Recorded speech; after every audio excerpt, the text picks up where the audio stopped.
Schalke on a 2-game winning spree here for Skuren. It's a surprise, I think, after Forgiven left. Innaxe and the team have been doing a very good job. Of course, Lurox subbing in for Gilius as well. We're going to jump on into champion select in just a moment. But is there anything you want to focus on early on here for us? I think it's about kind of readdressing and reassessing what the expectations are for Schalke. Because it is pretty much a completely different team since the new iterations enter their roster. And I think a lot of people just have the question, how good are Schalke actually? Because before Forgiven departed, kind of the pre-assessment of this team heading into 2020 is that this should be a relatively strong middle-of-the-pack team. And now that Innaxe has joined the roster, they might actually return to that form. So I think you can't just look at them like a bottom-tier team anymore. And already we see the Set ban, the Aphelios ban, the Syndra ban, the Soraka ban. Ornn has been influential in games over the last couple of days. It's been pick ban worthy. We'll see if either team decide to take that away. It won't be XL. They're removing the Nautilus from Dreams. Yeah, also a shared champion pool between Torre and Dreams, but I do like the fact that they're giving that respect, opening up this priority pick for a possible Ornn, maybe even a Gragas. Ornn is available. The Gragas, as you said, as well. Caedrel is one of his most played this split alongside the Jarvan. Is that Gragas? We'll see if Schalke XL decide to pick it up first. It's going to be the Ornn. I expect we'll take that into the top lane for the second time in 2020. I actually think with Karthus coming out that Gragas has lost a little bit of his power because I feel like you can pick Karthus pretty safely into the Gragas. So I really like the adaptation here from XL to kind of stick with the LEC trend, grab hold of this Ornn, grab the bull by the horns, if you will, directly for first pick. The ram by the horns. Is he a ram? The Forge God is a ram. That's kind of the point of the Forge God. You call to it, and it rams down your enemies. Aatrox will be the lock into it. And we'll see what Schalke decide to pick for their second selection. Yeah, surprise, surprise. It's kind of been the bread and butter pick for Odoamne up there. To great success on this Aatrox. His ability to pilot this champion has been very impressive. You then take away the misfortune. I think it's too many power tools to give away a potential Ornn, Jarvan, MF type of combo to excel. It's the only champion he's played more than once this split. He's got 6 games now. That is the most English thing you can't see it, but Patrik is actually making himself tea right now. It's hot water and honey. Okay, you've got to look after your throat for Skuren. It's very important. There's Xayah Rakan locked in for the bottom lane of XL. Patrik and Torre, the 2 new players on this team this split.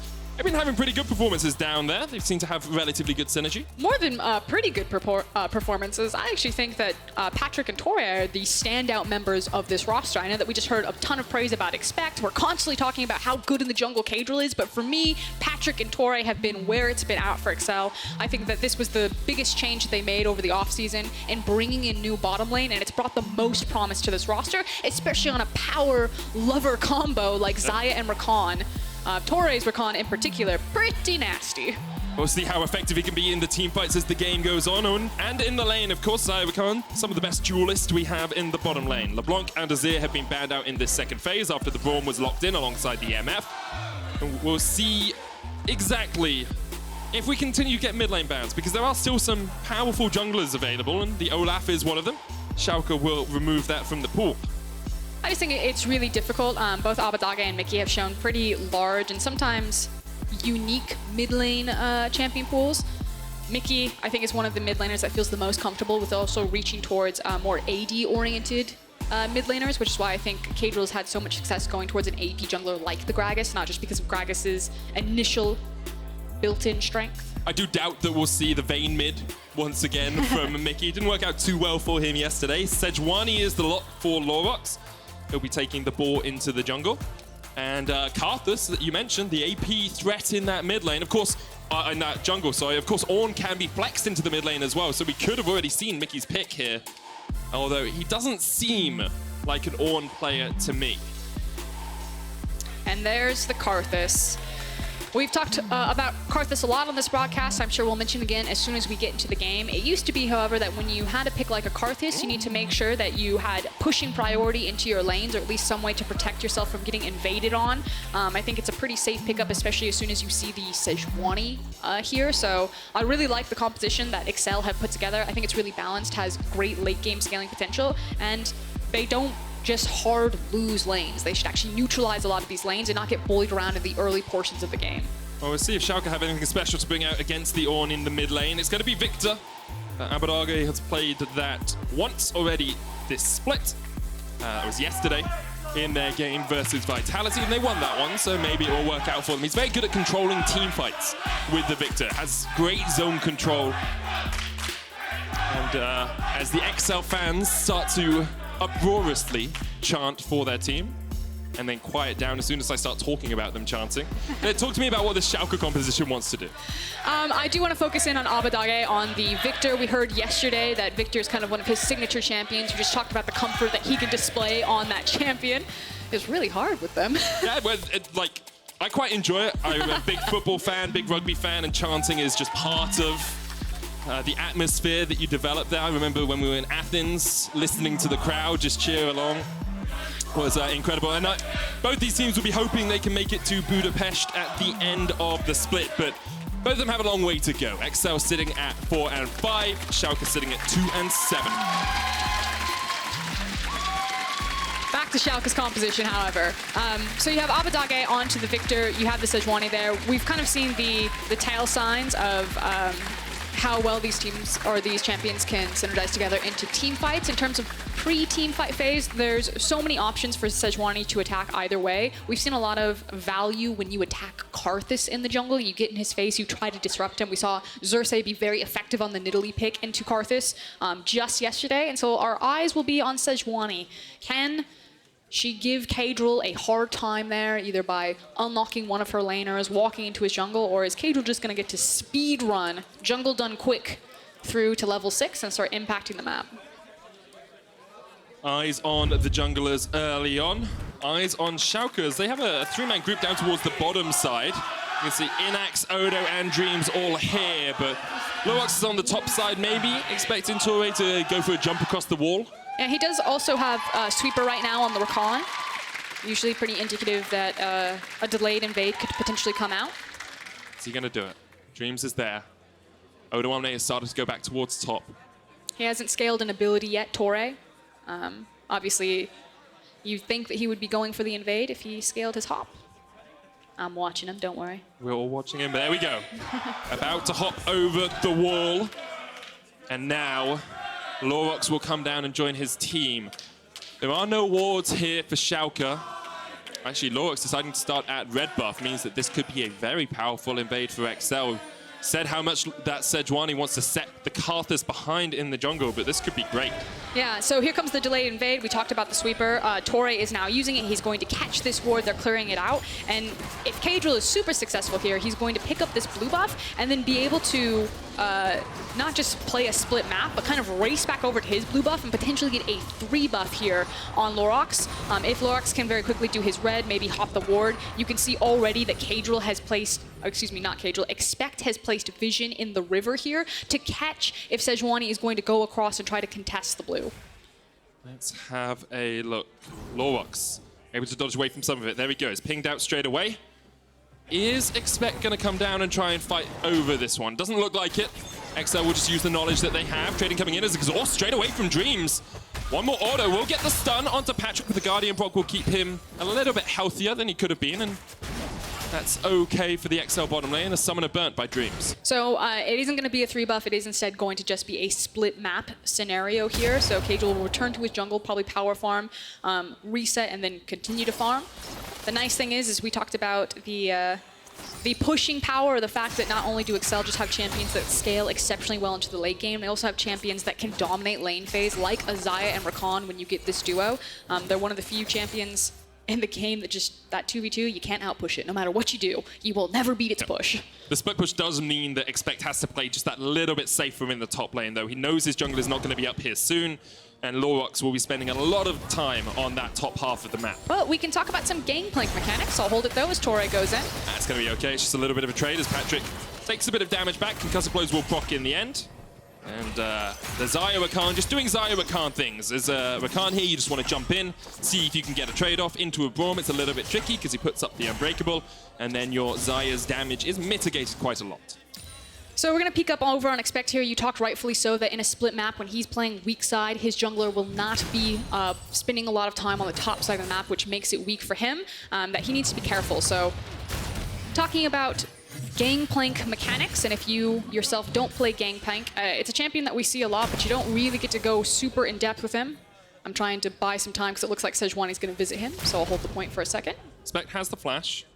Doesn't have a huge amount of mana. Corrupting Potion just ran out. Here we go. Steps forward towards a barrel. Odoamne looking for the knock-up.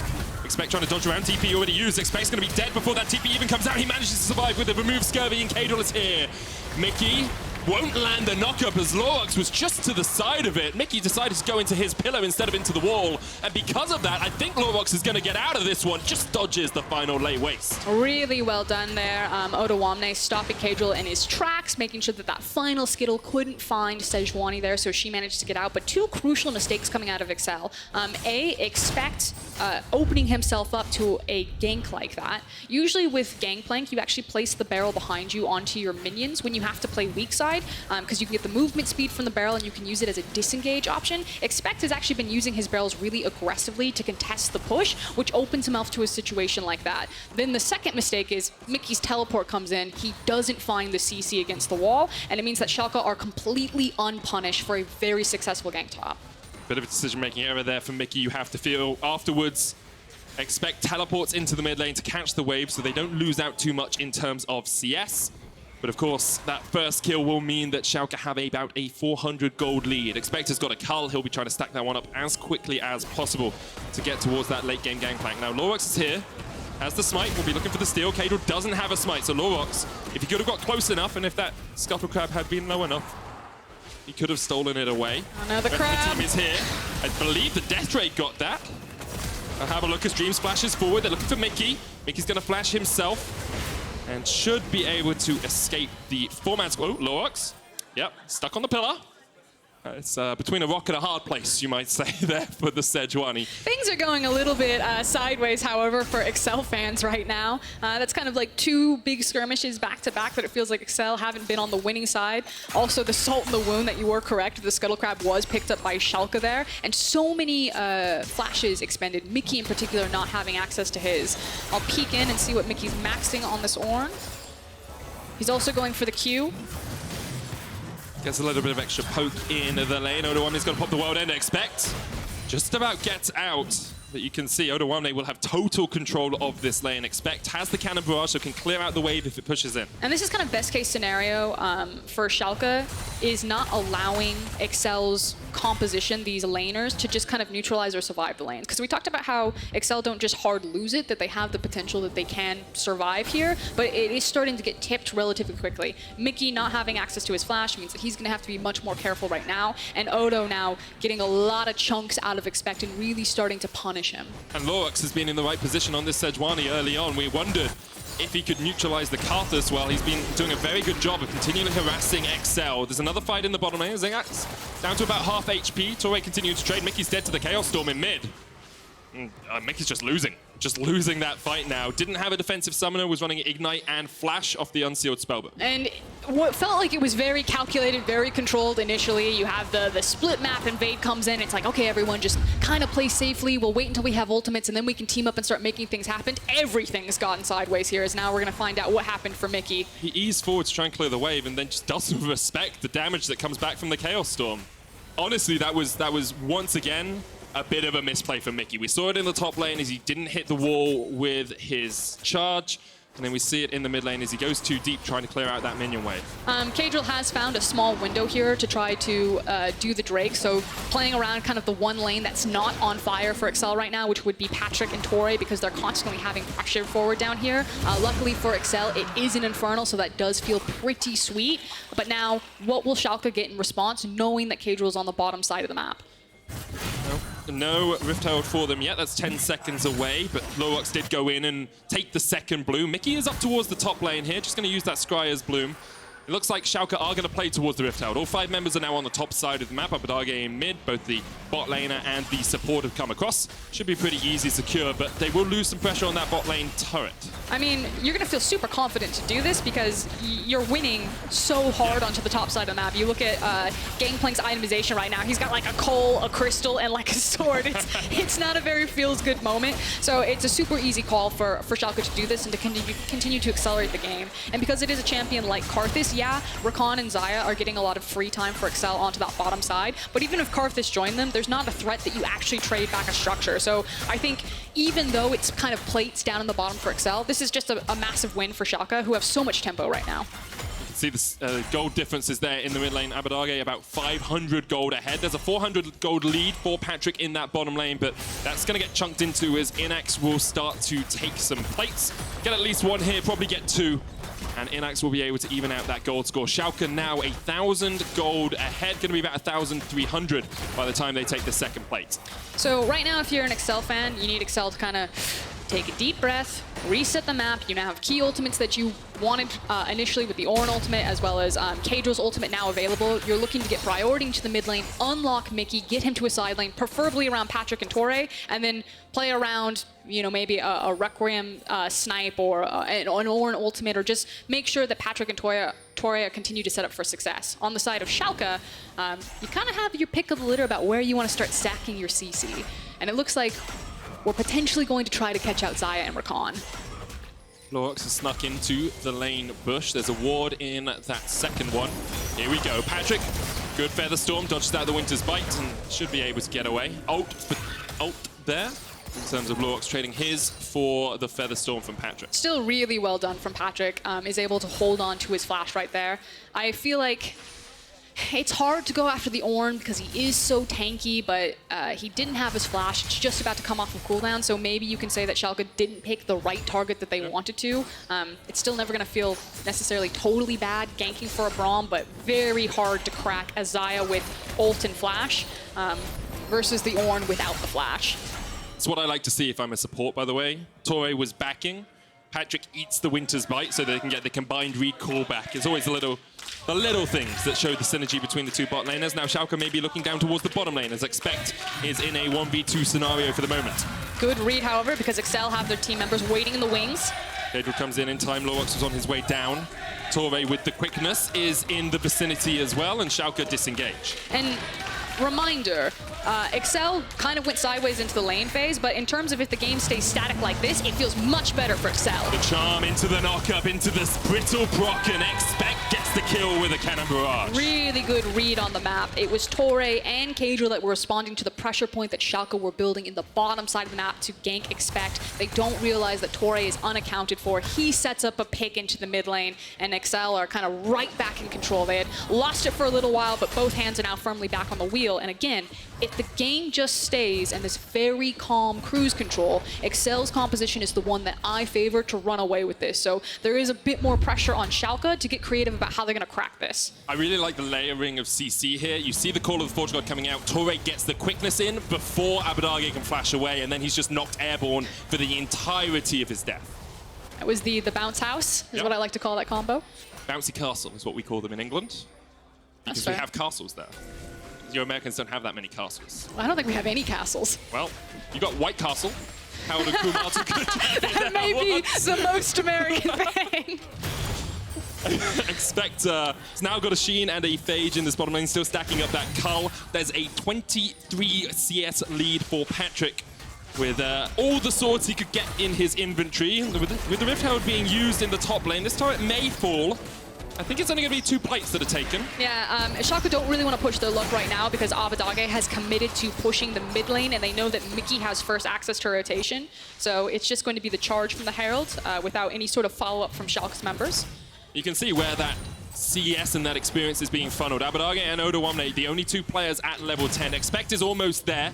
Mickey has just picked over, but Patrik's actually a full level ahead of Innaxe, about a level and a quarter right now. So Patrik's going to be very powerful when we get to some of these mid-game fights. Yeah, and while Patrik is really powerful kind of right now and in towards the mid-game, it's Odoamne and Schalke's kind of top side of the map that they're leveraging this power point. The fact that Expect is still playing very cautious around the potential dive as Mickey makes a catch. Innaxe still has flash, still has heal. There comes the Requiem, that's not going to kill him. The Call of the Forge God. Oh, Dreams, that was very well done. Torre flashes forward. Didn't have the Ignite, but Innaxe did use the heal.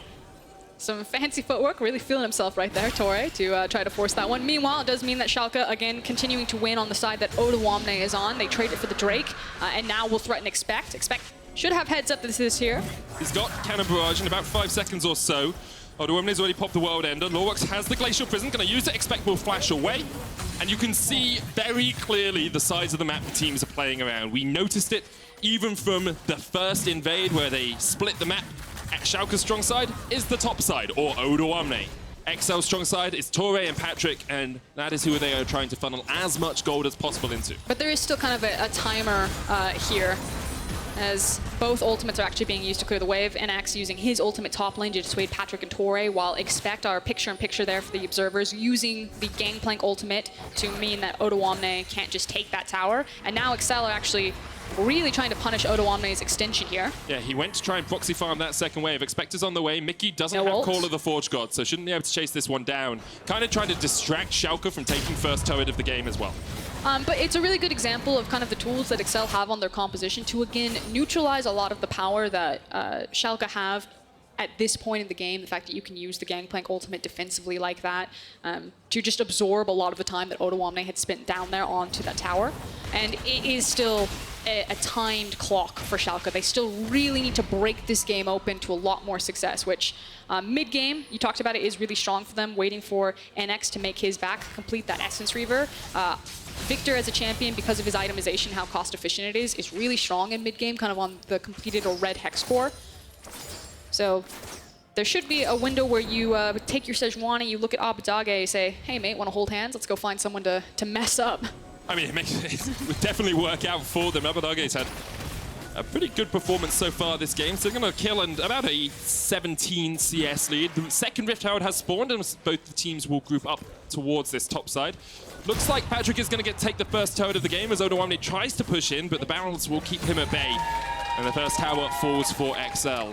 Lurox giving up pressure on the Rift Herald here is going to come down towards the bottom side of the map. Lots of pings coming out from XL. They realize that the Sejuani is somewhere nearby, as I believe he walked over a ward next to that mid lane. It's kind of a rock between a rock and a hard place right now for Schalke, though, because they know that if they commit Sejuani towards the bottom side of the map, it's going to be the free second Rift Herald that Caedrel is just eyeing right now on the top side of the map. So Schalke need to be very quick and kind of very precise with what they want to trade here, because there goes the Herald. It will go mid.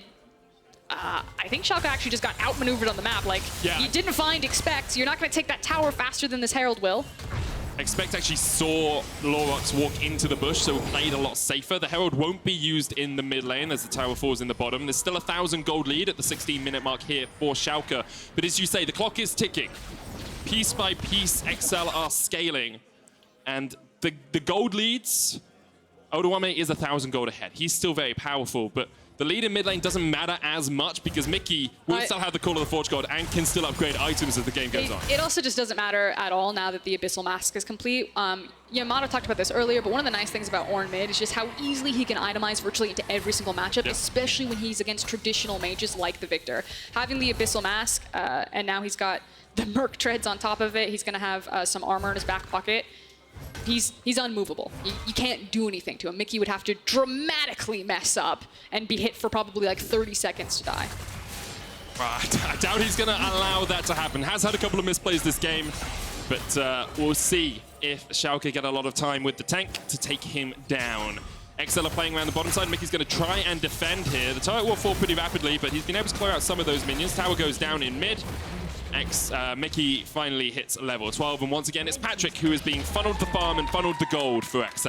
Yeah, just trading power, and XL biding their time, knowing that there's going to be a moment when they can just win the game. I do like the fact that Schalke made the call to put the physical damage dealers across from Mickey to try to beat out the fact that he has the completed Abyssal Mask, but only pieces of armor. You can see that Innaxe is taking some pretty big chunks out of him, while Victor has now changed to lane assignments across from Gangplank. So Schalke are trying to maneuver around the map to find their windows.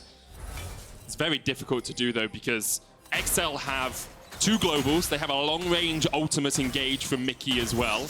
And it becomes very hard to actually maneuver around this when you never know if the Requiem's going to come down and just totally destroy you in lane. And it puts pressure on this Sejuani ultimate that needs to come out and really find a big team fight, a big victory for Schalke so they can accelerate this game, get it back into their control. So all eyes right now on Sej. When she throws that ult, it has to count at this point.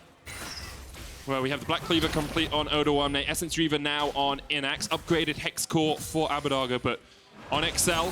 The scaling is starting to come through. Torre's going to engage. There's the quickness as well on Abbedagge. Catches up to Dreams. Call of the Forge God coming out. The bullet time really not doing too much. And Dreams is the first to fall. Odoamne is coming in though, and they're looking for Mickey. The Chaos Storm slowly chipping away at his health.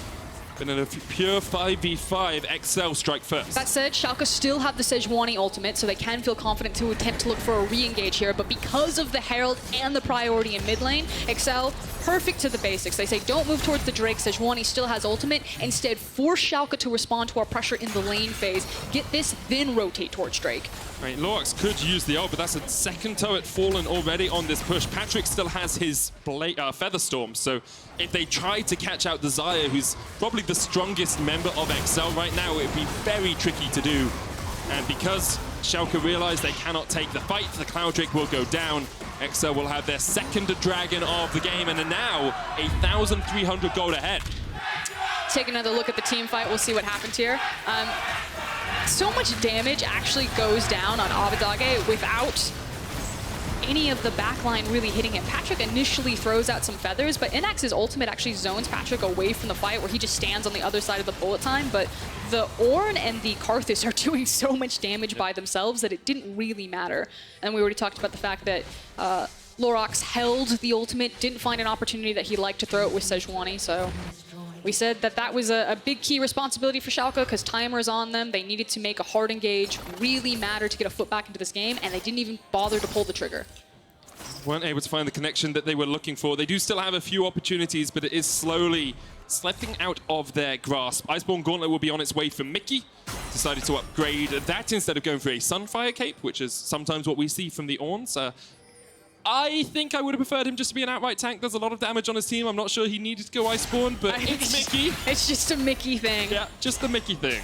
I mean, I guess the nice thing about having Iceborne Gauntlet is that if you go into that backline, which you don't necessarily need him as a tank to peel, you actually just need him in this type of composition to fly into the backline and be as disruptive as possible. And so you can make the argument that, hey, if you went Abyssal into Sunfire here, which is the traditional itemization for Ornn, that you're technically tankier than going for the Iceborne.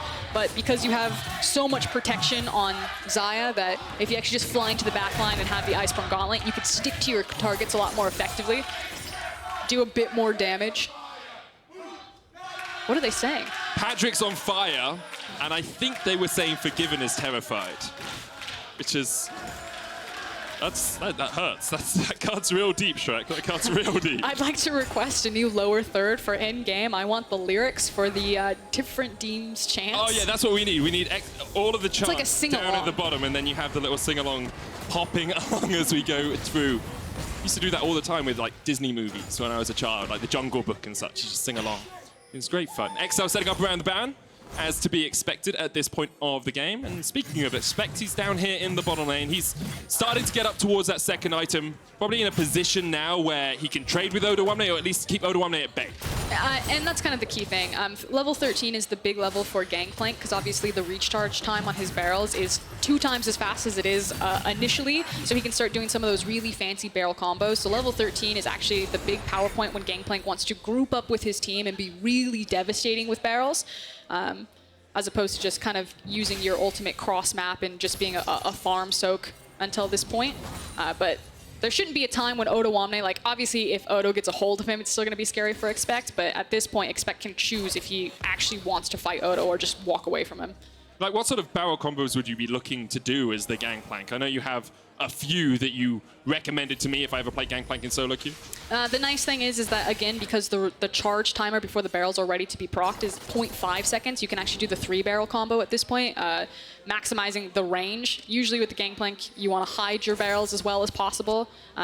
Key thing, though, is that with so much range on the barrels now being level 13, it means a lot more threat into team fights. It means that your potential to chase with barrels is a lot easier.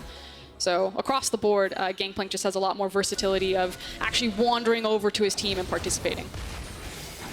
Lurox and Torre fighting over Vision in the top lane. You guys at home, remember? You use your 3-barrel combo when you hit level 13 on the Gangplank. Level 13 is when you want to group as Gangplank. And it's when you are the most powerful, and Expect agrees. He has hit level 14, so perhaps a level too late, but he had to push out Odoamne in that bottom lane, and now all of XL are on the top side of the map. Here comes the quickness. They're looking for Abbedagge, and he's gone before he can even do anything. Now they go to Lurox underneath the turret. The cannon barrage coming out as Odoamne TP's in. But XL still have the minions here. It can push in the way. And it feels like the doomsday clock has really started to chime for Schalke. They're feeling the pain here and kind of unsure about where they want to attack on the map. And frankly, the pressure is on Sejuani. She just needs to be a bit more confident about where they're creating their opportunities, about creating their numbers advantages for going into plays, because if they keep playing to Excel's timeline, they just get blown up. Yeah, bit by bit we see the ornaments coming in. We're having another look at this fight because Abbedagge, he's under turret. You feel you're pretty safe in this situation. He's under turret and completely airborne for the entire time through a duration of the Gangplank ultimate. There's the power of the quickness, the call of the Forge God, and the cannon barrage. Requiem wasn't even used in that fight. Haven't actually seen Caedrel really have too much of an impact in this How many times game. has he pressed R? Once, I believe. In a 24-minute game? Yeah. But you know what you don't need to do? Press R? All the time if you don't want to. If you only want 3 kills at 24 minutes, don't press R as Carthus. And we have just got confirmation. Caedrel has only had to press R 1 time this game so far. That's working out for XL. Perhaps against a team of a slightly higher caliber, they would have been pushed a little bit further. But this game, they are 3,000 gold ahead.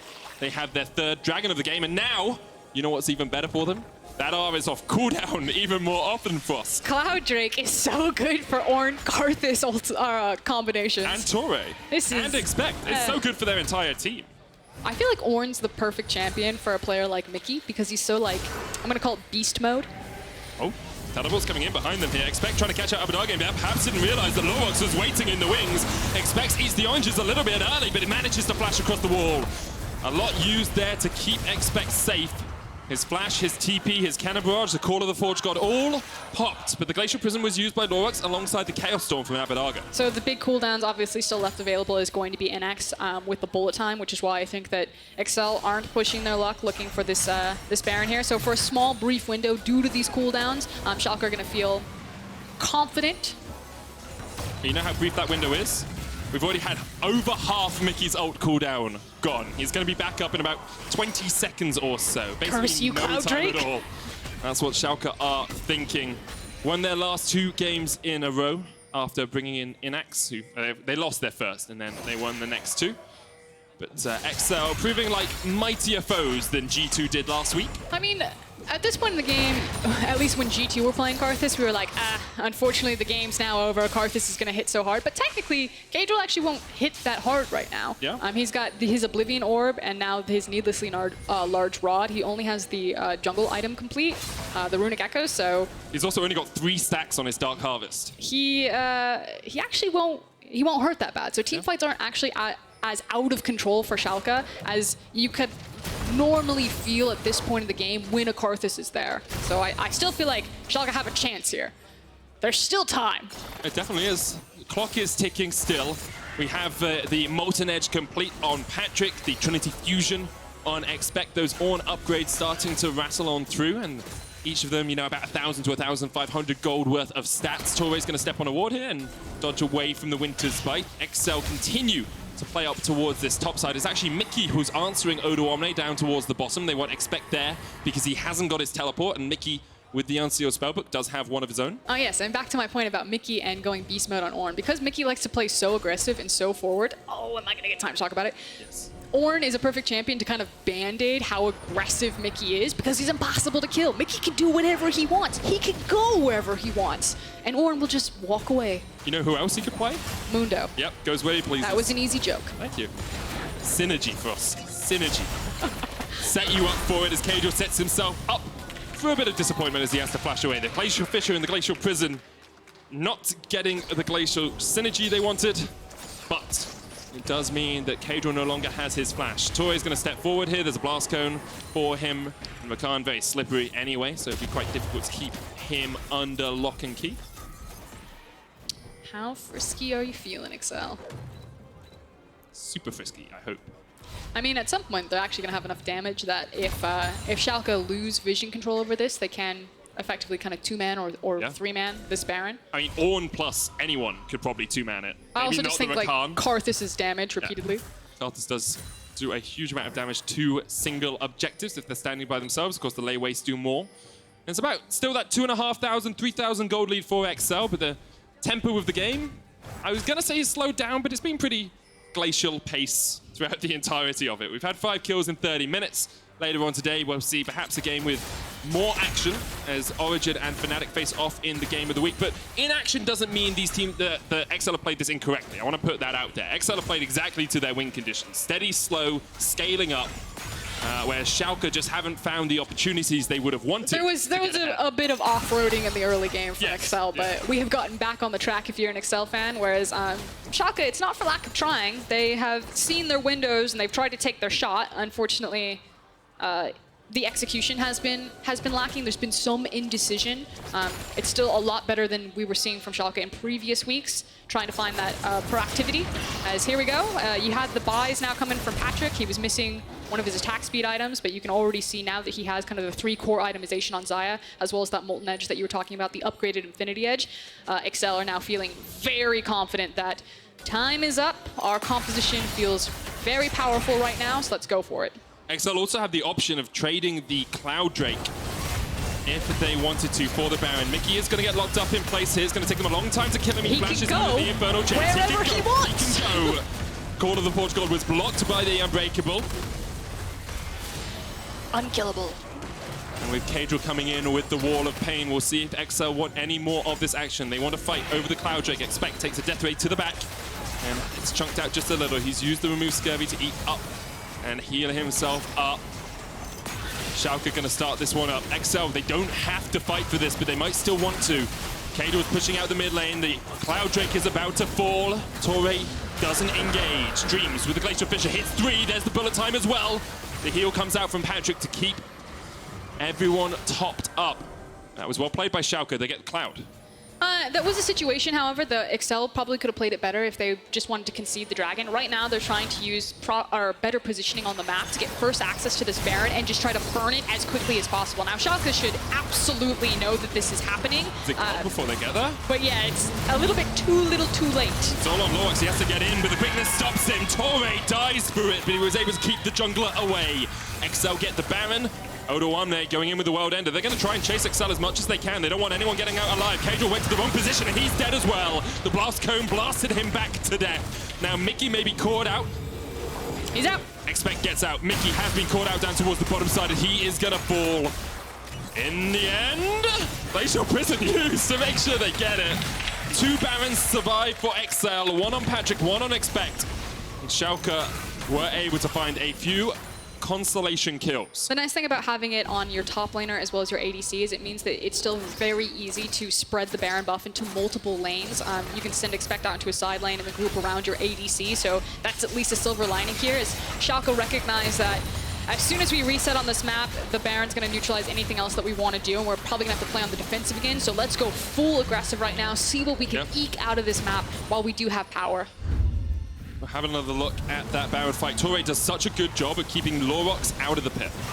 Yeah, Torre in tandem with the Ornn Horn there, and then at this point it's kind of like every man for themselves for XL. They're like, we are not fighting this, we are using the Baron-empowered recall as much as possible, as Caedrel unfortunately on the wrong side of that. Yeah, got Blast Coned a little bit in the wrong direction. Odoamne is going to catch Torre here, but the Grand Entrance can just dodge him away. And now we'll see what XL can do with Baron, because at the moment, it's a negative power play. Minus 372 gold. It keeps changing every second, so I'm not sure why I said the exact number. But that you hope with the next minute or so, they can split up the map that little bit. Bring Expect into the top lane, bring the rest of XL down towards the bottom lane, and try and chip away at these towers. Still always feels like a situation that even if they're not being aggressive with this Baron, that the longer the game goes on, it's still just okay for XL.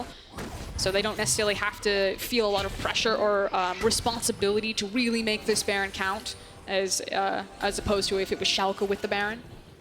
I'm trying to remember if Karthus ulted in that last fight. Not sure if he did, as the tower is the target here for Patrik and for Torre. He goes in with the quickness. Here's the Call of the Forge God as well. Will be blocked by Dreams. Abbedagge has already killed Torre and the teleport's coming in. XL very greedy going for that turret, and now Expect is caught out. That's another Baron buff that's gonna fall. He pops the stopwatch, but Odoamne is sitting straight on his body as he comes out. The Requiem is used. It's gonna get cancelled by Odoamne! Caedrel! I didn't mean use it like that! And here comes the fight. Schalke diving in. Guardian Angel propped on Odom, but Mickey is is in that front line. Patrik flashing forward, trying to get on Abbedagge, but now he's been exhausted. And Patrik, Innaxe gets the kill. Patrik, the concussive blows are proccing. Caedrel manages to get one. Hits the layways. Patrik takes out Abbedagge as well. Will they keep the fight up? Innaxe trying to trade across the wall. It's a 1-for-1. A grand and a grand traded across. Lurox jumps onto Caedrel. Caedrel dodging for his life. Almost hits the final skittle that would have caused the demise of Dreams. Oh, Caedrel. Does he get out? No, he doesn't. Hit the skittle, Caedrel. Puts up the wall of pain, but Lurox, of course, can't be slowed. That's the passive. And there's the kill. All of XL fall. Lurox and Dreams survive. But XL didn't need to force that as hard as they did. It was them who initiated the dive, and Torre dies at the very beginning of the fight as we take another look at that one. You could have actually just sat on the tower and taken the structure for free, but XL overreached. Torre then instantly dies. The Chaos Storm zones away the rest of XL, and then it's every man for themselves. The fact that Expect gets a pretty horrendous teleport positioning doesn't really get to contribute much into that fight, and then the hero play from Odoamne finds Caedrel, interrupts the Karthus ultimate, and frankly, it's Patrik at the very back of this fight just going absolutely beast mode. Flash forward, dearie me. To try to really save this, because this was almost absolute disaster for Schalke, or excuse me, for XL. Still just not great.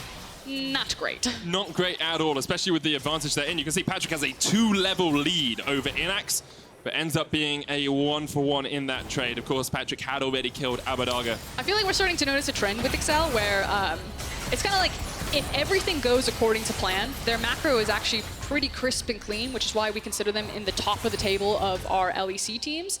But they still don't quite have the same synergy or capabilities as our upper echelon teams when it comes to executing in team fights. Both teams at set point on the Cloud Drakes now, 2 apiece. An Infernal for XL, an Ocean for Schalke. Expect is chasing Lurox out here. Torre and Mickey will have the flank. Torre has the quickness, doesn't have the flash, and they decide not to go for it. I was thinking back to that fight. I'm pretty sure Torre used his Q to pop the Banshees on Abbedagge and was like, okay, we have to go, we can catch him. But then just there was no follow-up. There was no ability to get the call of the Forge God in because Dreams was there with the wall. Expecting to bring 4 across here. In goes Torre. Once again, the wall blocks the call of the Forge God. Stun's going to land onto Patrik, and the follow-up is not there for XL. Looks like they'll take the turret. Patrik just needs 1 more auto. A few more autos now that the minions have died. But Mickey can tank this one up, and that tower will fall. 5th of the game for XL. Still only a 2,500 gold lead. I want to say the XL fans have been pretty quiet for a while. Oh, no, they haven't. XL just brute forcing that tower down. It's not going to be the Baron setup here in 20 seconds, so we'll see if they slow it down, play this one a bit more to the book, not get so overzealous with some of these engagements, because I agree with you. It feels like Torre see hero, Torre kill hero. He's going for Abbedagge every single time, and credit to Dreams. He's doing a lot to deny a lot of the incoming damage. Denied, I think, the 2 back-to-back Ornn ultimates, I believe, in those fights. It's doing a very good job. Let's have a look where we are in terms of summoners as well. Innaxe, no flash on Patrik, but he does have the ult. Across the board, actually, only 1 flash up in the entire game. It's Mickey. So we'll see if this Baron is a key fighting point. That means a bunch of flashes down. It is now Sejuani and Victor's time to shine. You know what I love, Fosk? It's not a single stopwatch. Not one. It is Victor and Sejuani's time to shine. I'm loving it. Glacial Prism misses on Mickey, but he's straight into the gravity field. Has to flash, no flashes left in the game. Here comes the chase, they're healing, they're looking for Mickey. There's a last Whisper complete on Innaxe. The mortal reminder. Patrik gets the top lane tower as Torre is chased out, but is Patrik a little bit overextended here? Still has the heal? I feel like Patrik is playing a game where he's like, guys, come on, just stop. This is like solo queue. He's like, please, take the tower, stop fighting. It's actually a Lord Dominic's regards on Innaxe side. In the speed of the team fight, I'm messing up my words. I messed up my Are you okay? I hope so, Fosk. I hope so. 3,000 gold lead for XL, as we say. Patrik taking the top lane turret means that they have a little bit more pressure in that top side, but we've got 2.5 minutes on the sole point for both these teams in terms of Cloud Drakes. We've got no time at all on the Baron. XL have a couple of wards just sneaking into the jungle of Schalke. And we'll see if Schalke decide to take the fight. So let's talk about team fight execution and kind of like what viewers should be looking for. As I say that though, Torre, he's okay. Walk it off. If it's a very fast team fight and you kind of get blown up initially, it's probably safe to say that it was good for Schalke. You press your ultimates all together, you do massive damage on top of your Sejuani ultimate, you hit your key targets, and then that's going to look good for Schalke. The longer the fight goes on, the higher the likelihood is that Excel will win it, just because of their overtime sustained damage. Of course, flanks are going to be incredibly important for Schalke to make sure that they can get into that backline, find someone like a Caedrel, blow him up instantly, because he's going to be a big contributor to a lot of this damage with repeated Skittle use. Flashes back up across the board, only Torre lacking it now. Mickey, of course, running Teleport Exhaust because he has to cycle through the spells with the Unsealed Spellbook. Patrik starting to open up on Lurox. Torre looking for the engage. Has the quickness, has the grand entrance, but won't go forward. It looks like Expect is going down towards the bottom lane to push out that wave. The Schalke have all backed off in mid. Now, Excel will take their time in the river, try and clear out as much vision as they can, but need to be careful they don't overstep because at the moment, that topside river is under Schalke's control. Yeah, there's no room for mistakes right now. There's two big and important objectives that are coming up. Obviously, the Baron's still alive that you were talking about, as well as that Soul Point Drake coming up. So people are looking for it, maybe feeling themselves as teams are being pretty aggressive to get positioning and get waves pushing on their map, but one wrong mistake could spell disaster. Odoamne catching the cannons of that wave means that the wave will slowly push out towards the XL side. Lurox does have a flank position off here, but he's on a ward, doesn't have the Oracle's alteration available, so won't be able to clear it out. Do they know? Does he know? He's going in for Mickey. Mickey lands the knock-up. There's the gravity field. Bullet time coming out as well, and Mickey's down to half HP. Here comes Odo from the bottom side. Torre going in with the quickness. He gets the charm off only onto Odo. Glacial Prism hits on Torre, but so far no one's done. Dreams once again blocks up the Call of the Forge God. Lurox is looking for the Scuttle Crab, but Caedrel will get it. But it's what we talked about. Now that all of the key ultimates are down for Schalke, they didn't blow someone up. The team fight would be won by Excel. Here comes the TP. They're refreshed. Mickey is back into the fight, and there is the soul point for Excel. They played the team fight very slowly, absorbed all of the cooldowns from Schalke, and just walked through them, and now have positioning on the Baron. Excel get the soul. With it, they get all that extra movement speed, especially after their ultimates, and we'll see now. Ult starting to come back for Abbedagge. He's got the Chaos Storm, but this Baron is going to be so low. Caedrel has the Requiem. He's got no smite. Lurox has a smite of his own. Could jump in. The smite about to come off cooldown from Caedrel, but they need a ward in the pit. Torre is trying to act as a bodyguard, as a bouncer, as someone just to distract here as the Baron goes down to 2,000 HP. Lurox goes in, but it's secured by Caedrel. He wins the smite fight, and now Lurox is done for. Dreams once again blocks the Call of the Forge God, but Schalke need more than this. They need more than this. They need a few kills that they're going to get anything out of this. They lose the Baron. They lose the Soul Point. They lose the Dragon. And now Excel. They have bided their time. They have waited and waited. And by God, we have all waited this game. But finally, with a Baron and a Cloud Soul, you have to feel Excel can now push in to look to break Schalke's base. And these types of compositions are just inevitabilities here for Excel as we take another look at it. Level 17 to level 15. How close were the smites? Miles away. Miles away. Smite at about like 1,700 or so. Caedrel secures it. Mickey did have smite as well, so it would have been a double for Excel, but he didn't use it in the fight. And now we'll see Excel pushing in. Caedrel has used ultimate twice this game. Just want to remind everyone of that. Once was cancelled. The other one was very early on. Okay, so the Karthus wasn't why they won the game. No, that's but fine. he did get the smite off, and that's important. I think Patrik has been having a MVP performance right now. I mean, we mentioned it in Pick and Ban. They are two of the stars on Excel so far this split. Glacial Prism gonna hit. Abbedagge almost takes out Caedrel. And the bullet time comes out as Patrik dodges with the Feather Storm. Oh, what? That wasn't meant to happen. The gravity field's going to come out. Expect will use the flash. Torre going in with the quickness. The cannon barrage comes out with the double charm. Really not going to do too much. Torre able to dodge away. Saves his top laner. Will Mickey escape? He will. Around the world there from Torre. That said, it does delay a lot of the pushing power there from Excel. They were in position. They were trying to take towers. But again, Excel kind of out of position, forcing a fight, a bit too overzealous. They have to use a lot of their cooldowns defensively, and it buys Schalke more time. Abbedagge and Lurox teaming up to do a hell of a lot of damage here. After Caedrel got caught and got out, I was pretty sure this was all hunky-dory, but Expect just gets chased down. And this is what we've been waiting for. We've been waiting for that Sejuani ultimate to find a key target that isn't someone tanky like Ornn, because you can see that when it connects with someone, it does so much damage, but We do have to celebrate Torre there. Flashy footwork on the Recon. Didn't even use his flash. That was... Mwah, It was around the world. beautiful. It was in, out, and If that was me, I was on the going other back for side. seconds right there for us. That was delicious to watch. Great stuff from Torre. He's like, I'm clipping it out. This is the highlight. Someone grab a clip of that, put that on Reddit. It's now XL in the bottom lane, looking to push in. Abbedagge is there to act as a bouncer. The Banshees comes down. There's the call of the Porch God, and that's not going to connect to Streams, blocks it. Torre dodges out. Tower has fallen. Mickey taking up all the damage, and here it comes. Third of the game, and finally he finds his mark. Bullet time coming out as Odoamne tries to step forward, but Patrik is so safe. Patrik is so secure in this team. Innaxe, Abbedagge, and Odoamne trying to do what they can. The death rate comes out as the inhibitor has already fallen. Patrik, oh my God! Caedrel almost falls. He's able to get out alive. Innaxe looking for the double up. The teleport behind them. Patrik Here flashes. comes Odo. Here comes Odo. Here comes the chase. Odo, no flash, no world ender. Can he get there in time? Because remember, they have the movement speed. They've got the Dragon Soul, the Cloud Soul, making them run like the Clappers down here towards the bottom lane. Odoamne still looking for that flank. Abbedagge coming in with that Siphon power, trying to get the movement speed he can. With the call of the Forge God is back up. And it will hit onto Innaxe. Torre jumps forward, jumps back, and disengages for XL.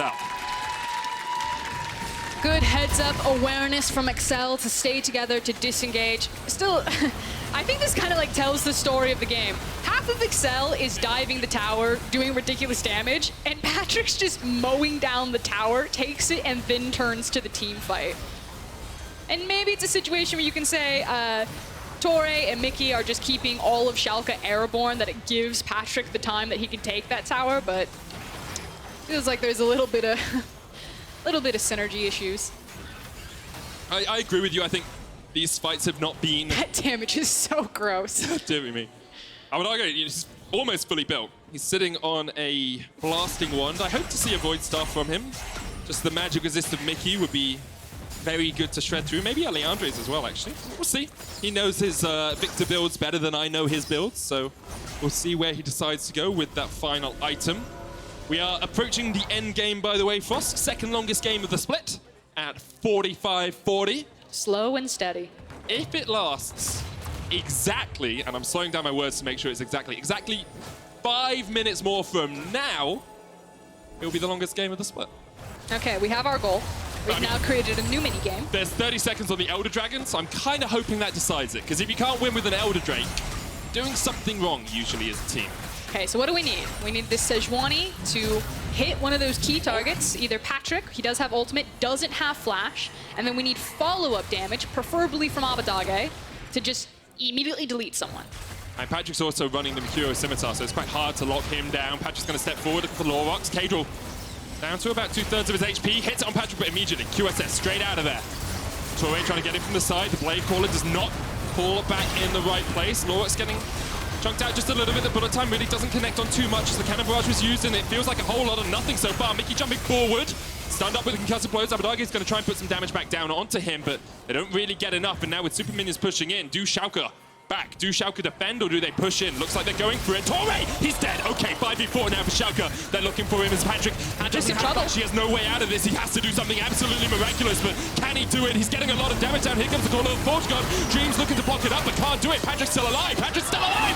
Patrik is still alive, and with the Requiem coming out, Patrik's still surviving on the backline. Odoamne trying to get the damage down on him and gets it in the end. The Elder Dragon goes down to 4 members of Schalke, but Expect is in the base, Frost. Expect does it. The Elder Dragon doesn't enhance your recalls. The Elder Dragon doesn't get you back any faster, and Expect swipes away the base of Schalke.